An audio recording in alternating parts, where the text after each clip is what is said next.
बिस्मिल्लाहिर्रहमानिर्रहीम। अस्सलाम वालेकुम। आप देख रहे हैं DNN न्यूज और मैं हूं गुलाम जहरा। अब रुख करते हैं खबरनामे की तरफ। Breaking news. थाना रायविंड पुलिस लाहौर एक मुहर्रर पुलिस SI की बेवा की पेंशन उनके नाम करवाने पर मुलजम उमर हयात वटू ने बेवा खतून से 1 लाख रुपए का फ्रॉड किया, जिसका जब मुलजम से काम ना हो सका तो बेवा खतून को धमकियां देना शुरू कर दी। जब खतून ने अपने हक के लिए थाना रायविंड पुलिस को दरखास्त दी तो पुलिस ने उसका भरपूर एक्शन लेते हुए मुलजम के खिलाफ FIR का इंदराज कर दिया।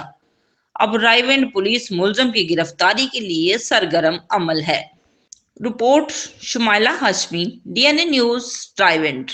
अब तक के लिए इतना ही। मजीद खबरों के लिए हमारे साथ रहिए।